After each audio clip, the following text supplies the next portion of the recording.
Primera Tesalónica 4, versículos 1 y 2, dice así la palabra de Dios. Por lo demás, hermanos, os rogamos pues y os exhortamos en el Señor Jesús, que como habéis recibido de nosotros instrucciones acerca de la manera en que debéis andar y agradar a Dios, como de hecho ya andáis, así abundéis en ello más y más. Pues sabéis qué preceptos os dimos por autoridad del Señor Jesús. Todo cristiano que tome en serio su cristianismo se arriesga a ser etiquetado como fanático. No voy a preguntar a cuántos de ustedes aquí alguna vez en su vida cristiana le han llamado fanático, pero estoy seguro que probablemente muchos de ustedes levantarán la mano.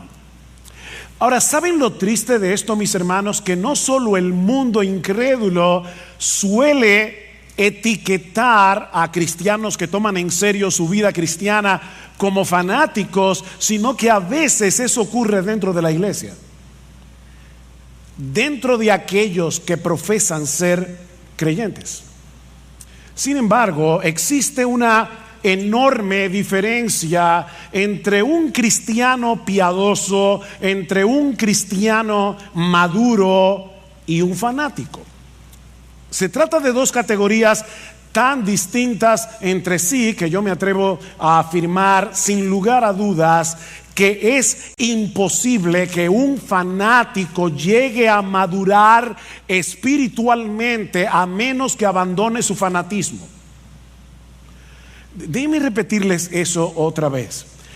Son dos categorías tan distintas que es imposible que un creyente pueda seguir creciendo, pueda seguir madurando espiritualmente a menos que abandone su fanatismo. El problema, mis hermanos, es que si no sabemos distinguir unos de otros, podemos etiquetar de fanático a un creyente al que deberíamos estar imitando. Yo me pregunto, ¿en cuántas de nuestras iglesias Pablo habría sido considerado un fanático? ¿O María de Betania? ¿O el mismo Señor Jesús? El diccionario de la Real Academia define el término fanático como alguien que defiende con tenacidad desmedida y apasionamiento creencias u opiniones religiosas, o alguien que está preocupado o ciegamente entusiasmado por una cosa. La palabra ciegamente es importante aquí.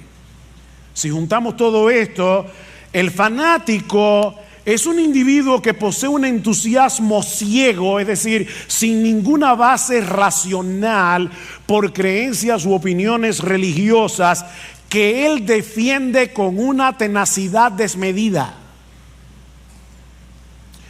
R.C. Sproul lo define, esta me encanta, como una persona que habiendo perdido de vista su meta, redobla sus esfuerzos por alcanzarla.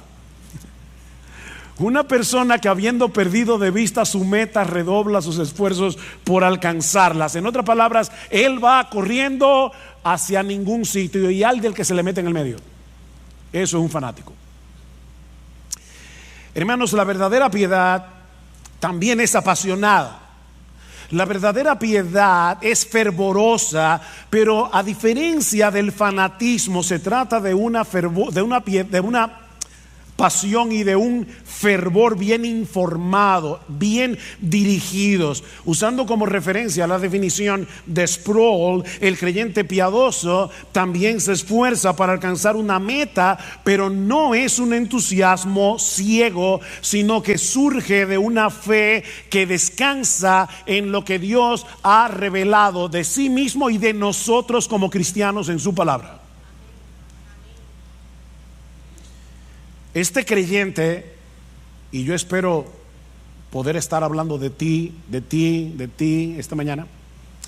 Este creyente quiere vivir su vida de tal manera que esa meta trazada por Dios mismo, esa meta suprema, gobierne todo lo que hace, cada decisión que toma, la forma como se relaciona con los demás, absolutamente todo.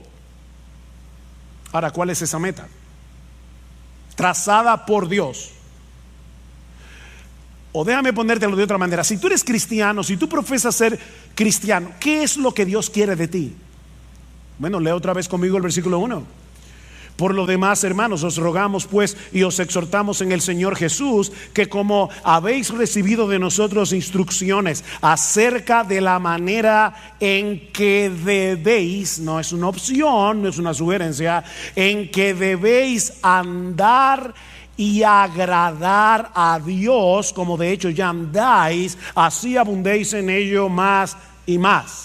La meta suprema del creyente, es decir, la tuya, si tú eres cristiano, es vivir para agradar a Dios. La meta suprema del cristiano es vivir para agradar a Dios. Eso era lo que Pablo les había enseñado a estos nuevos creyentes en Tesalónica. Vieron en el versículo 1, como dicen en la mitad, que como habéis recibido de nosotros instrucciones, o sea, ya ellos habían sido instruidos cuando Pablo, Silas y Timoteo visitaron la ciudad de Tesalónica por primera vez. Ahora, recuerden, hermanos, que Pablo y su equipo misionero solo estuvieron unas pocas semanas en Tesalónica antes de tener que salir de la ciudad por la persecución que se desató contra ellos. Y en ese breve tiempo, una de las cosas que ellos enseñaron a estos recién convertidos es que ellos debían vivir para agradar a Dios. De hecho, Pablo les recuerda en el capítulo 2, si van conmigo por favor al capítulo 2, en el versículo 10, Pablo dice: vosotros sois testigos y también Dios de cuán santa, justa e irreprensiblemente nos comportamos con vosotros los creyentes, así como sabéis de qué manera os exhortábamos, alentábamos e implorábamos a cada uno de vosotros como un padre lo haría con sus propios hijos, para que anduvierais como es digno del Dios que os ha llamado a su reino y a su gloria. Eso fue lo que Pablo, Silas y Timoteo le enseñaron a estos tesalonicenses recién convertidos en las pocas semanas que tuvieron allí. Compórtense como es digno del Dios que os llamó a su reino y a su gloria. Así que mi hermano, mi hermana, no importa si tú te convertiste hace 30 años, no importa si tú te convertiste hace 2 semanas, la meta suprema de tu vida debe ser agradar a Dios en todo lo que haces. La meta de tu vida es vivir como es digno de ese Dios que en una manera eficaz te llamó personalmente con nombre y apellido para que tú compartas su reino y su gloria. Te repito, yo no sé si te convertiste hace 30, 40, ahora en la actividad que teníamos con los nuevos hermanos de la iglesia que fueron recibidos recientemente. Les decía: bueno, mi nombre es Ugel Michelén, tengo 45 años de convertido. No importa. Y yo me convertí hace 6 meses. No importa. La meta tuya y la mía es exactamente la misma. Yo con 45 años, tú con 6 meses. Vivir para agradar a Dios. Vivir como es digno de ese Dios que nos llamó a ser parte de su reino y de su gloria. En otras palabras, como bien señala un comentarista, debemos vivir en este mundo caído, déjame ponértelo más fácil, según las directrices, los valores, las prioridades y la gloria de tu destino final.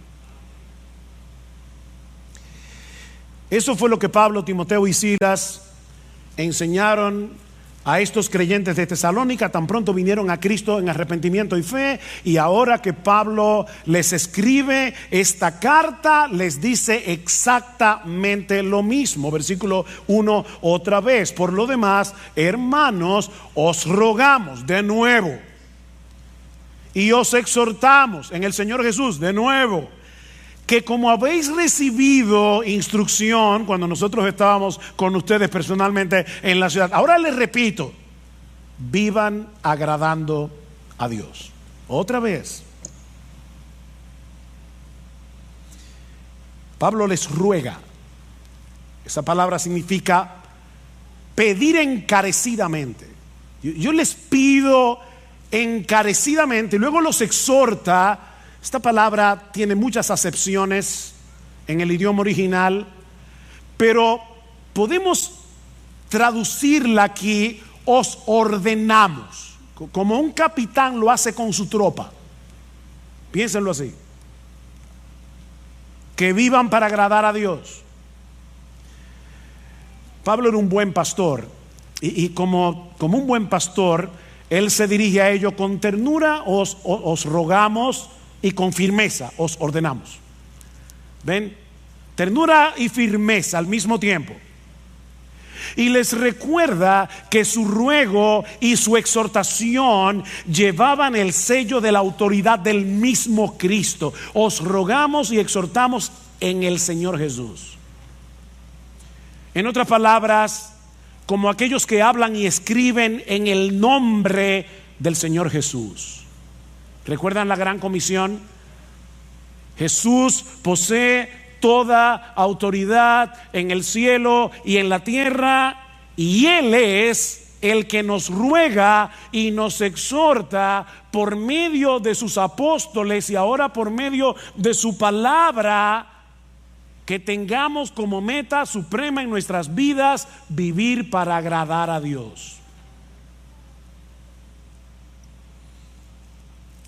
Cuando queremos agradar a una persona, procuramos causarle satisfacción, complacerla, satisfacer sus expectativas, ¿no es así? Bueno, mis hermanos, nuestra meta en la vida, miren qué simple, es causarle satisfacción, es complacer, es satisfacer las expectativas de Dios. Esa es nuestra meta, según lo que Él nos ha revelado en su palabra, no según lo que a mí me parece. Nuestra meta, mis hermanos, no es agradarnos a nosotros mismos. Nuestra meta obviamente no es agradar al mundo. De hecho, Pablo nos dice en Gálatas capítulo 1 versículo 10 que no se puede vivir agradando a Dios y agradando al mundo al mismo tiempo. Eso no se puede. Dice: pues busco ahora el favor de Dios o el de los hombres, pregunta Pablo, o trato de agradar a los hombres. Pues si todavía agradara a los hombres, no sería siervo de Cristo. No se puede ser siervo de Cristo y vivir tratando de agradar a los hombres. Esas dos metas son incompatibles. Es como tratar de ir a Santiago y a Samaná al mismo tiempo. No se puede. Por otro lado, esta meta excluye vivir la vida cristiana en automático. ¿Y eso qué significa? Bueno, tratar de cumplir con una serie de reglas, de deberes, por las reglas y por los deberes en sí mismos. ¿Por qué tú viniste a la iglesia hoy? ¿Por qué cuando los hermanos estaban cantando tú estabas cantando? Porque es lo que se espera de ti como cristiano. Tengo que hacer esto porque Eso es lo que el cristiano está supuesto a hacer. No, mis hermanos, no. Hacemos lo que hacemos y dejamos de hacer lo que dejamos de hacer porque nosotros queremos agradar a Dios. Debiste haber venido a la iglesia porque a Dios le agrada que tú vengas. A Dios le agrada que tú vengas. Y eso hace toda la diferencia del mundo entre un fariseo y un cristiano, entre un legalista y un cristiano.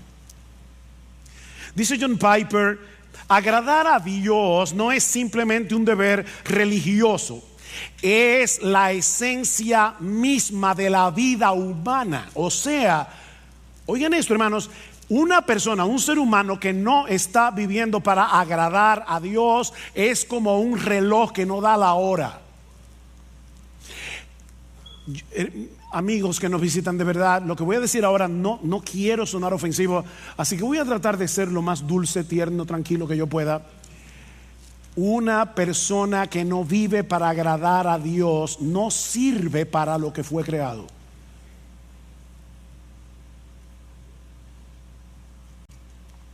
Porque agradar a Dios es la esencia de la vida humana. Y el ejemplo más evidente de esa realidad, obviamente, el modelo por excelencia es Jesús. Él es el modelo por excelencia de lo que significa ser humano. No olviden que sí, Jesús era verdadero Dios, pero cuando se encarnó era verdadero hombre. Verdadero Dios, verdadero hombre. Dice el Señor en Juan 8:29, el Padre no me ha dejado solo porque yo hago siempre lo que le agrada. Yo hago siempre lo que le agrada, a tal punto que en el huerto de Getsemaní le dijo: Padre mío, si es posible, pasa de mí esta copa, pero que no sea mi voluntad sino la tuya. O sea, Cristo estuvo dispuesto a agradar a Dios aunque eso implicara su muerte en la cruz, hasta ese punto. Yo hago siempre lo que le agrada. Jesús no vivió su vida terrenal en automático. Él siempre hizo lo que hizo con una meta delante de sus ojos. Yo quiero agradar a mi Padre que me envió. Bueno, pero eso es Jesús, que era un hombre perfecto, sin pecado, pero la realidad es que nadie puede agradar a Dios aunque lo intente, pastor. ¿Acaso no dice en Isaías capítulo 64, versículo 6, que todas nuestras justicias son como un trapo de inmundicia delante de Él? O sea, el mismo Dios dice en su palabra que todas nuestras justicias son como un trapo de inmundicia. ¿Cómo yo puedo agradar a Dios? Ese es un buen ejemplo de un texto citado fuera de contexto. Y recuerden que un texto fuera de contexto es un pretexto. Si tú lees con cuidado los capítulos que rodean Isaías 64:6, te vas a dar cuenta que Dios está hablando aquí de aquellos que presentaban sus sacrificios sin estar acompañados de una fe sincera y sin tomar en cuenta lo que Dios había prescrito en su palabra acerca de estos sacrificios. En otras palabras, estos israelitas pensaban que el mero hecho de practicar un ritual, el mero hecho de presentar un sacrificio y presentarlo como les diera la gana, eso era suficiente. Pero ese texto no está diciendo que ningún creyente del Antiguo Testamento no podía agradar a Dios. En ese mismo pasaje, y ahí es que uno ve cómo el leer un texto fuera de contexto se convierte en un problema. Porque si tú lees, ¿verdad? Déjenme decirles algo que yo espero que ustedes estén bien despiertos. Pero Isaías 64:6 está después de Isaías 64:5. ¿Lo captaron? Ok. Déjame decirte lo que dice el texto anterior, Isaías 64:5. Saliste al encuentro del que con alegría hacía justicia, de los que se acordaban de ti en tus caminos. Algunos israelitas sí estaban haciendo justicia. Y esas justicias no eran un trapo de inmundicia. ¿Y quiénes eran esos israelitas cuyas obras no eran trapo de inmundicia? Bueno, déjame darte ahora algo más profundo. Isaías 64:6 está después de Isaías 64:5, e Isaías 64:5 está después de Isaías 64:4. Hoy estoy profundo. Y en Isaías 64:4 dice que los que agradan a Dios son aquellos que esperan en Él. Son aquellos que no están tratando de ganarse el favor de Dios a través de sus sacrificios. Son hombres y mujeres que esperan en Dios.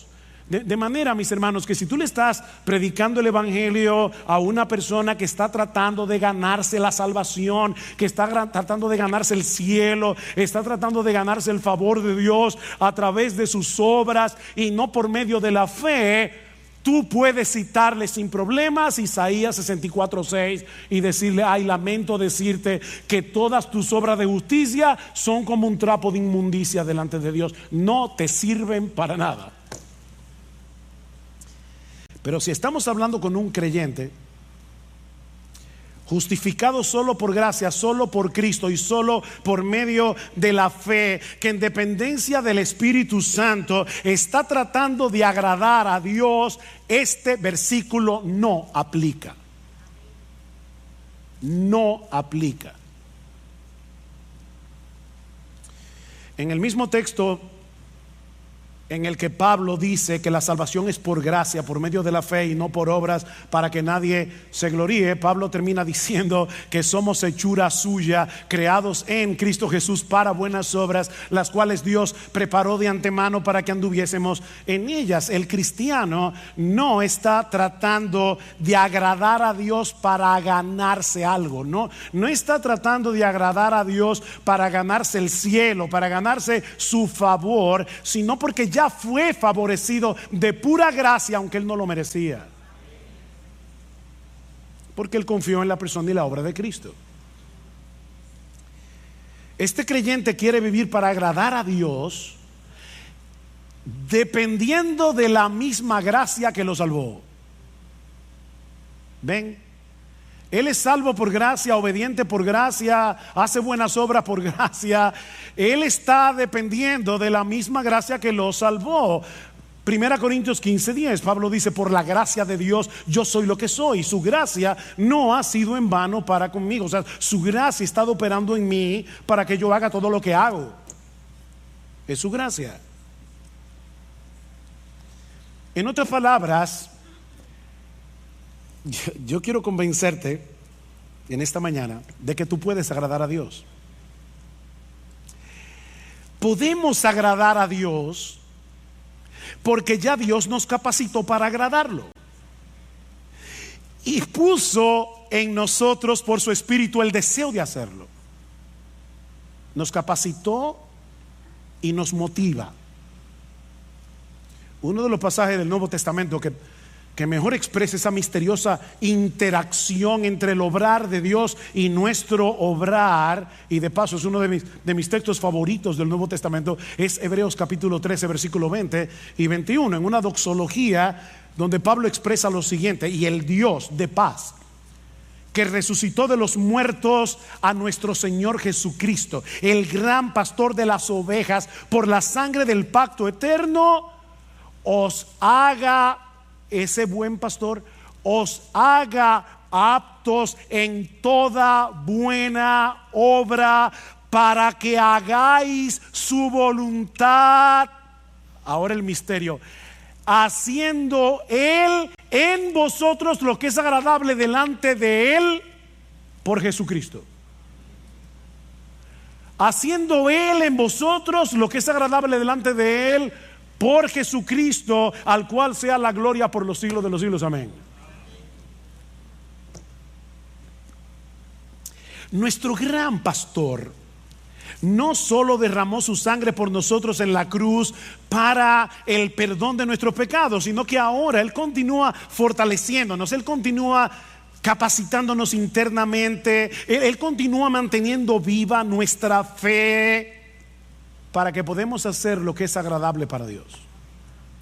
Y insisto en lo de la fe porque la Biblia dice en Hebreos capítulo 11 versículo 6 que sin fe es imposible agradar a Dios.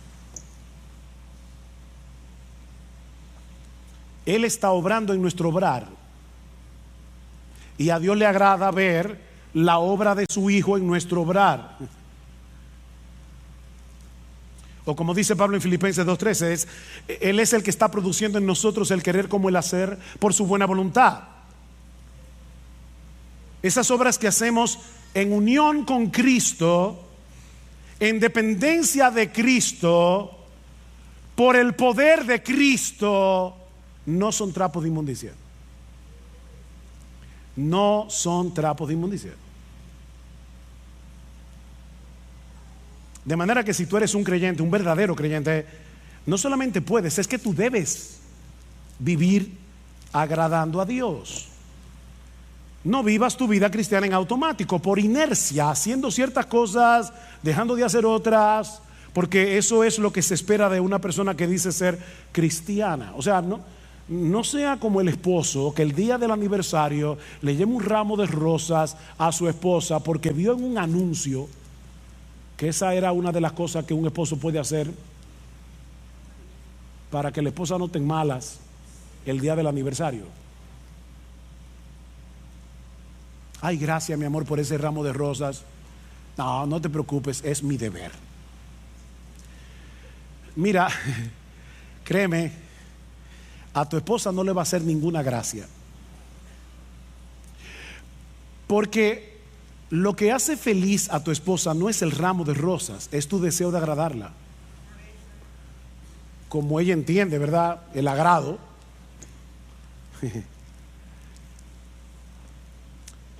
Bueno, en un grado infinitamente superior,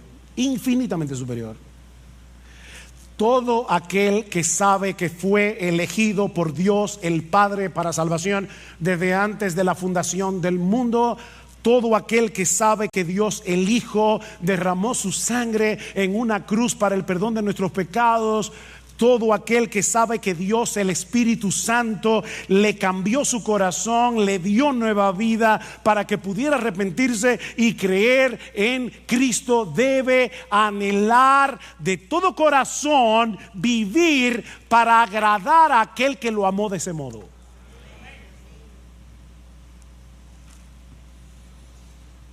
¿Y cómo luce esa vida que agrada a Dios? O planteándolo de otro modo, ¿cómo podemos los creyentes vivir de tal manera que Dios se agrade con nosotros?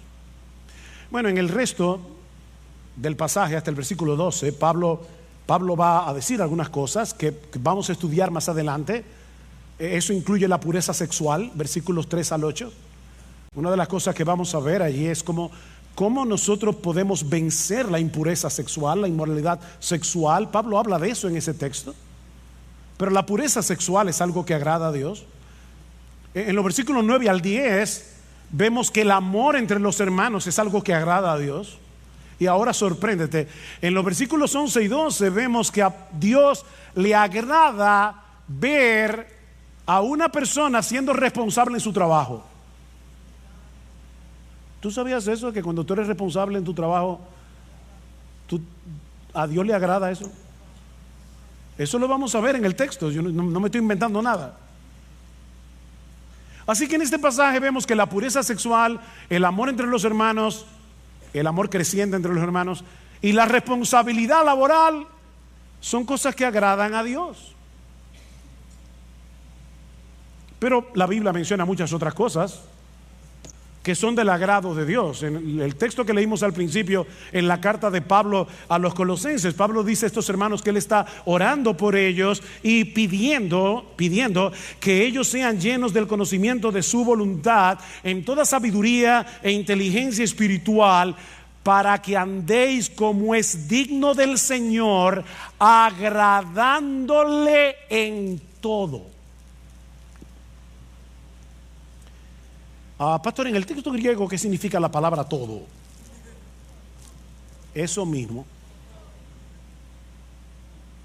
Todo. Todo. ¿Y cómo yo hago eso? Bueno, el texto sigue hablando y nos dice algunas formas en las que nosotros podemos agradar al Señor. Dice, llevando fruto en toda buena obra, una vida fructífera agrada a Dios. Sobre todo el fruto del Espíritu Santo, que es desarrollar en nosotros el carácter de Jesús, ¿verdad? Amor, gozo, paz, paciencia, benignidad, bondad, fe, mansedumbre, templanza. En la misma medida en que tú te pareces más a Jesús y menos a ti, Dios se agrada. Creciendo en el conocimiento de Dios, dice Pablo, lo que agrada a Dios no es que llenemos la cabeza de teología, de informaciones, es que crezcamos en nuestro conocimiento de Él para disfrutar de una mayor intimidad con Él. A mí me encanta leer biografías, es una de mis secciones de lecturas favoritas. Me encanta leer biografías. Recientemente estuve leyendo, he leído 2 biografías en este año. La biografía de R.C. Sproul, que murió hace recientemente, y la biografía de Tim Keller, que también murió hace relativamente poco tiempo. Yo tuve la oportunidad de saludar a esos 2 hombres en diferentes eventos. Ahora, si ustedes me preguntan, ¿tú conociste a R.C. Sproul? Mi respuesta, no. ¿Tú conociste a Tim Keller? No. Yo tengo información acerca de ellos 2, pero yo no los conocía. Bueno, se puede tener información de Dios y no conocer a Dios. Pero Pablo sigue diciendo, o sea, la vida fructífera agrada a Dios, crecer en el conocimiento de Dios, obviamente agrada a Dios. Pregúntale a tu esposo, si a ella no le agrada que tú crezcas en tu relación con ella. Pero en tercer lugar, fortalecidos con todo poder conforme a la potencia de su gloria, para toda paciencia y longanimidad, es decir, para toda paciencia y perseverancia, sobre todo en medio de las presiones, en medio de las pruebas. ¿Sabes qué, mi hermano? Cuando tú estás sufriendo, cuando tú estás en medio de una gran aflicción y por obra del Espíritu Santo en ti que te capacita, tú soportas la aflicción en el poder que viene de Dios. Eso agrada a Dios. Ese texto me fue de una tremenda bendición esta semana. Estaba muy agobiado en mis pensamientos con varias cosas, y me alegra que en uno de los salmos dice: ¿quién me diese alas de águila y vuele a tal? Yo no sé dónde. ¿Verdad que hay momentos que uno quiere desaparecerse del mapa? ¿O a ti no te pasa?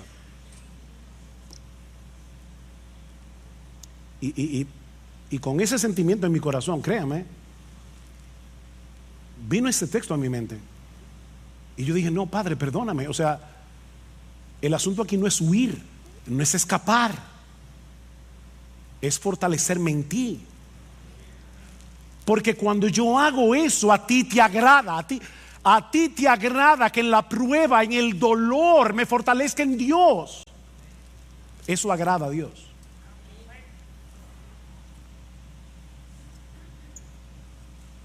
Y sigue diciendo: con gozo, dando gracias al Padre que nos hizo aptos para participar de la herencia de los santos en luz. En otras palabras, una vida gozosa y agradecida agrada a Dios. Una vida con gozo y con gratitud agrada a Dios. Y créanme, hermanos, yo podría seguir citando texto tras textos. Pablo dice en Romanos capítulo 12 versículo 1 que presentar nuestros cuerpos en sacrificio vivo sobre la base de lo que Cristo hizo por nosotros en el Evangelio. Os rogamos por las misericordias de Dios. Cuando presentamos nuestro sacrificio, nuestro cuerpo en sacrificio vivo, eso agrada a Dios. Romanos 14 y 18 dice que cuando nosotros restringimos nuestra libertad cristiana por amor al hermano débil, eso agrada a Dios. Dicen Romanos 14, 18, dice, porque el que en esto sirve a Cristo, o sea, en restringir tu libertad, yo sé que yo puedo hacer esto, pero aquí está mi hermano débil, puedo llevarlo a él a pecar, me voy a restringir de mi libertad. Dice Pablo, el que en esto sirve a Cristo agrada a Dios. Y más adelante en Romanos 15 dice: cada uno de nosotros agrade a su prójimo en lo que es bueno para edificación, porque ni aun Cristo se agradó a sí mismo. El Hijo de Dios, el que sí podía vivir para agradarse a sí mismo porque es Dios, decidió no agradarse a sí mismo. Y porque Cristo decidió no agradarse a sí mismo, es porque tú eres salvo. Porque si hubiese querido agradarse a sí mismo, no habría ido a la cruz. Y ahora Pablo está diciendo: mira a Cristo y vive así. Hijos, niños y jóvenes, obedecer a vuestros padres agrada a Dios. Colosenses capítulo 3 versículo 20 dice: hijos, obedeced a vuestros padres en todo, porque esto agrada al Señor. La próxima vez que tus padres te pidan algo que no te agrade hacer, no piensa en este momento: lo que mi papá me está pidiendo no me agrada, pero a Dios le agrada que yo obedezca, a menos que sea un pecado.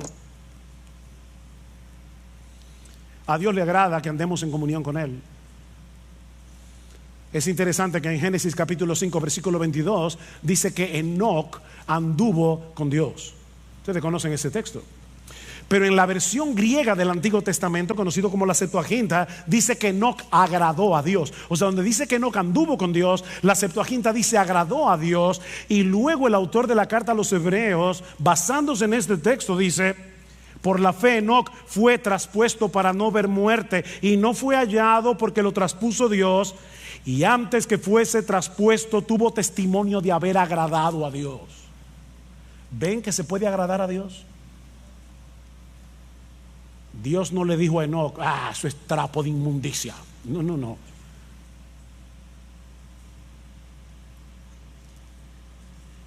A Dios no le agrada que tú tomes tu Biblia y la leas como un fariseo, porque hay que leer la Biblia. No, Él quiere que tú quieras tener comunión con Él, leyendo su palabra, que quieras tener comunión con Él en oración, que te pases el día viviendo con Dios, andando con Dios en el día a día. Eso agrada a Dios.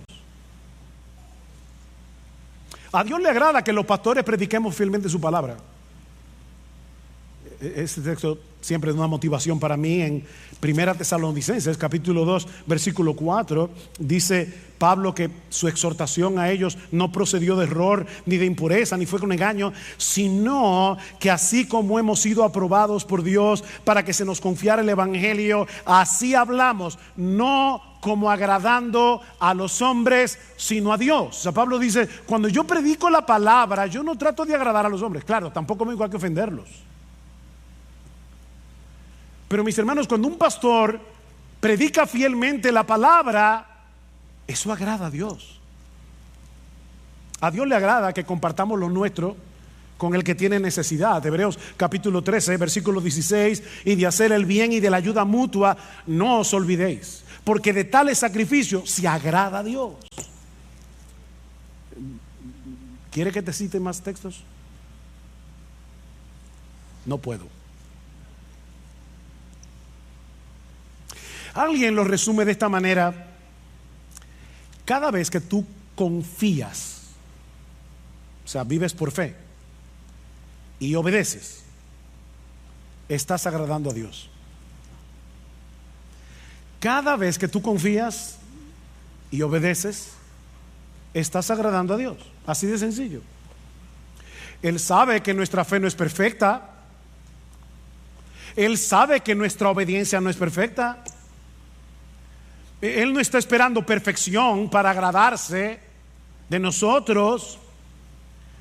Lo que Él está esperando es que nosotros vivamos intencionalmente para Él en dependencia de Él. No te olvides, mis hermanos, que Él es nuestro Padre en virtud de nuestra unión con su Hijo. Y es a ese Padre que estamos tratando de agradar. ¿Tú te imaginas a un padre sensato, normal, con buen juicio, mirando con desagrado la tarjeta de cumpleaños que le hizo su niña de 5 años porque no le gustó el color de la cartulina o porque tuvo una falta de ortografía. Es absurdo, ¿verdad? Bueno, parece que algunos cristianos se imaginan a Dios mirándonos de esa manera. No me gustó el color de la tarjeta. Trapo de inmundicia. A.W. Tozer dice: de la falta de comprensión adecuada de Dios surge un mundo de infelicidad entre los buenos cristianos de hoy, un mundo de infelicidad. Y luego añade: se piensa que la vida cristiana consiste en llevar una cruz sombría y sin alivio bajo la mirada de un padre severo que espera mucho y no excusa nada.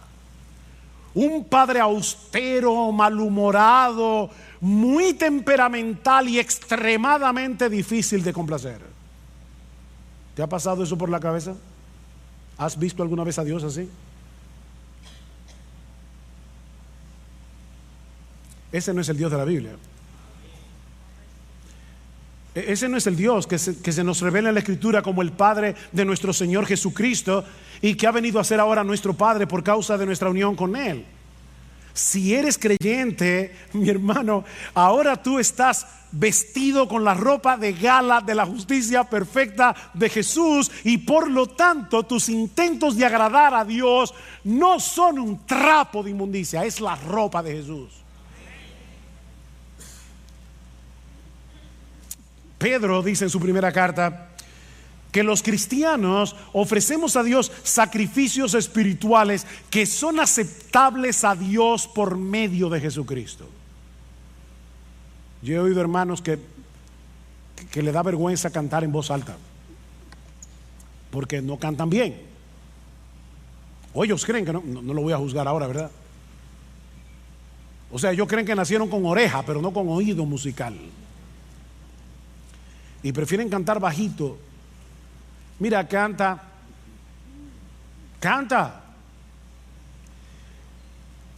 Que tus gallos y tus desafines son lavados por la sangre de Jesús antes de que lleguen al oído del Padre. Tus sacrificios espirituales son aceptables delante de Dios por Jesucristo. Ahora, no me malentiendan, yo no estoy diciendo que podemos darle a Dios cualquier cosa y vamos a esperar que Él se contente con eso. No, yo no estoy diciendo eso. Lo que estoy diciendo, mis hermanos, es que tú y yo, si somos cristianos, debemos entregarle toda nuestra vida viviendo intencionalmente para agradarle a Él, pero sabiendo de antemano que la perfección de Jesús cubrirá todas nuestras imperfecciones. Eso es lo que estamos diciendo. Pero vive para agradar a Dios.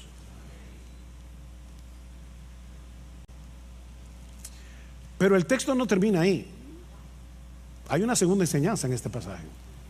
Ya vimos que la meta suprema del cristiano es vivir para agradar a Dios. Pero mucho más brevemente, no os preocupéis, mucho más brevemente, este texto también nos enseña que vivir para agradar a Dios es una meta en constante crecimiento. ¿Qué dice el texto? Por lo demás, hermanos, os rogamos, pues os exhortamos en el Señor Jesús, que como habéis recibido de nosotros instrucciones acerca de la manera en que debéis andar y agradar a Dios, como de hecho ya andáis, así abundéis en ello más y más. Que abunden en eso. La iglesia en Tesalónica era inusual en muchos sentidos. Estos creyentes estaban en un medio sumamente hostil para el cristianismo, rodeados de paganismo y de inmoralidad. Imagínense un grupo de nuevos creyentes en Nueva York, en el Bronx, pleno Manhattan, o en la ciudad de Londres, o cualquiera de esas ciudades súper secularizadas del día de hoy. Así era Tesalónica. Pero desde el momento en que Pablo y su equipo misionero le llevaron el evangelio, lo abrazaron de todo corazón, y dice en el capítulo 1 versículo 7 que ellos llegaron a ser un ejemplo para los creyentes en toda Macedonia y Acaya. O sea, en poquitas semanas esta iglesia llegó a ser una iglesia estable, una iglesia en crecimiento, una iglesia ejemplar. Pero Pablo está empeñado en que no se estancaran espiritualmente. Ya estaban tomando en serio sus vidas cristianas. Ven al versículo 1 otra vez. Dice, como de hecho ya andáis. Ven el paréntesis. Dice, yo les exhorto a que vivan así. Ustedes, de hecho, ustedes están viviendo así. Pero abunden en eso. Abunden en eso. Pablo quiere que la fe de estos hermanos, su piedad, sea desbordante. ¿Qué es lo que significa la palabra abundar? Que desborde, como un río.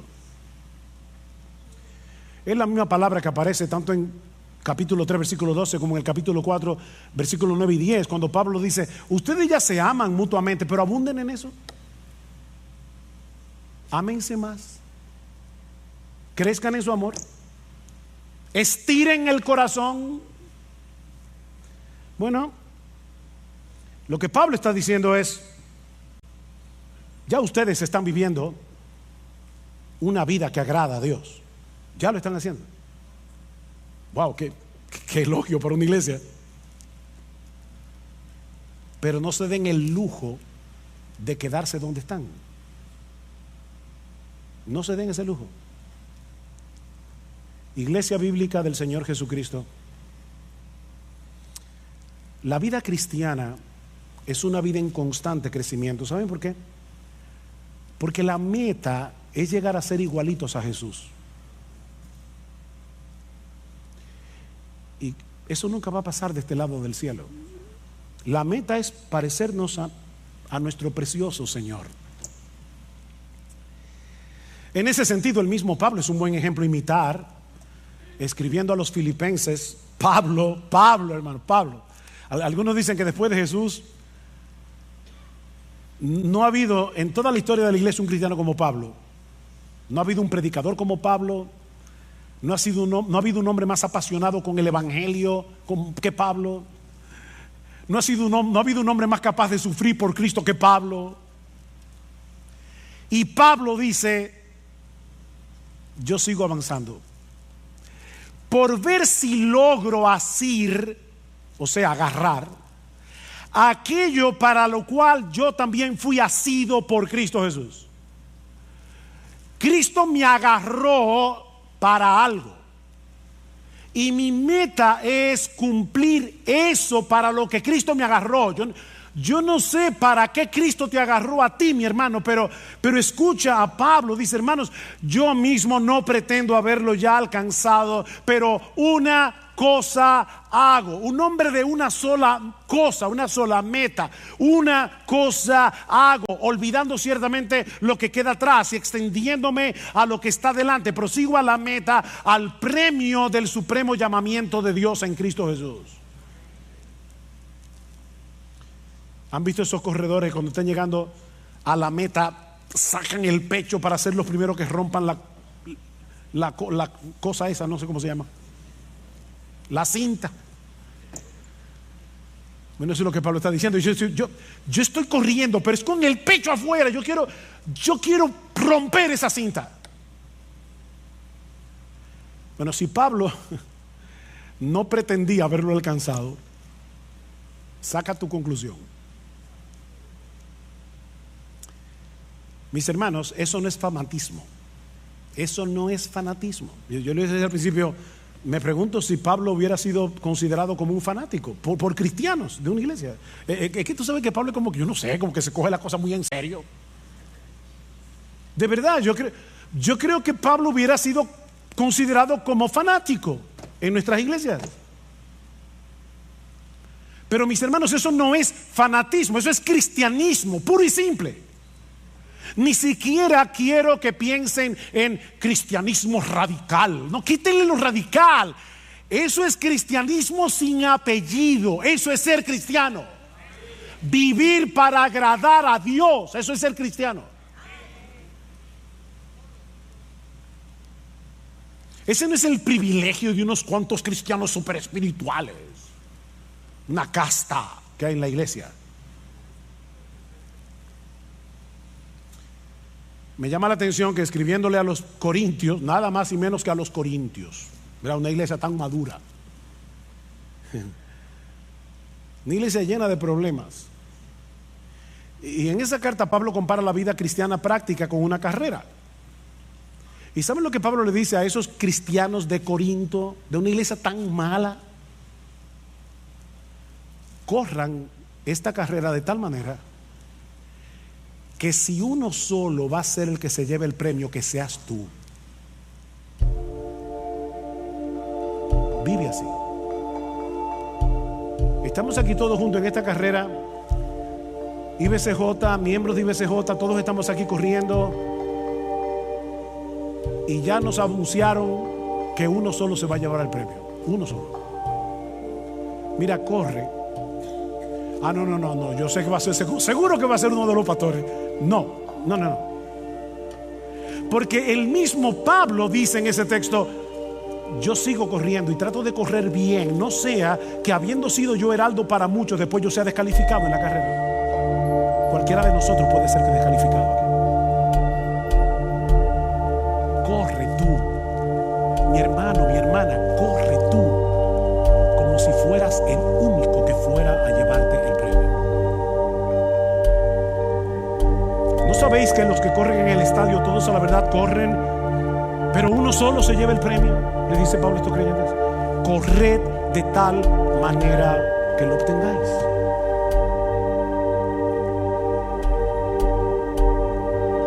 De nuevo, mi hermano, mi hermana, yo no sé cuántos años tienes que te convertiste al Señor. ¿10 años? ¿30 años? ¿45 años? ¿15 días? ¿Fue ayer? La meta suprema de tu vida no puede ser otra que procurar intencionalmente agradar a Dios en todo lo que haces. No para ganarte nada de Dios, no para ganarte su favor, no, sino porque ya fuiste favorecido gratis por causa de Jesús. Alguien dijo, y me encanta esta frase, la he repetido otras veces en este púlpito: no trates de impresionar a Dios, que ya Cristo lo impresionó por ti.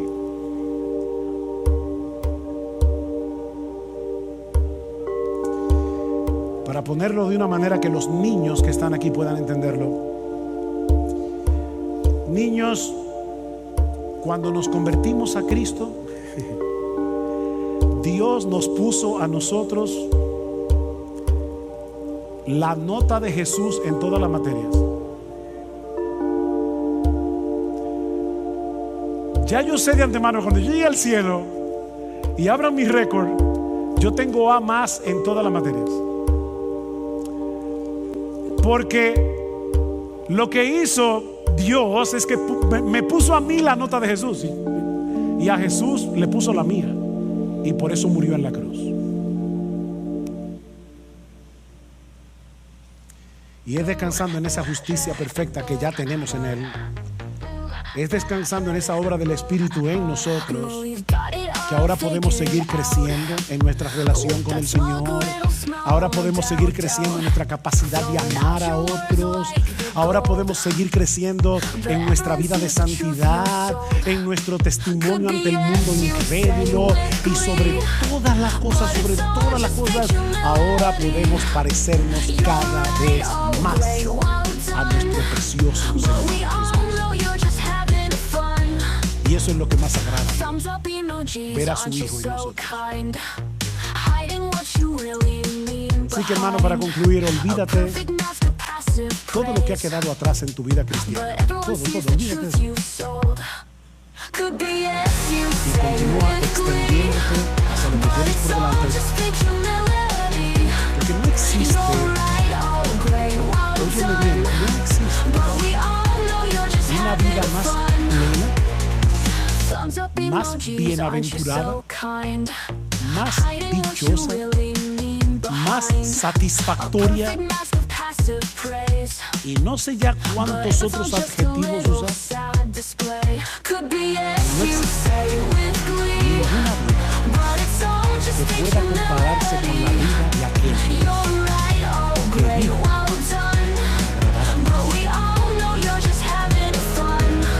So keep pretending like we can't see your clever words dripping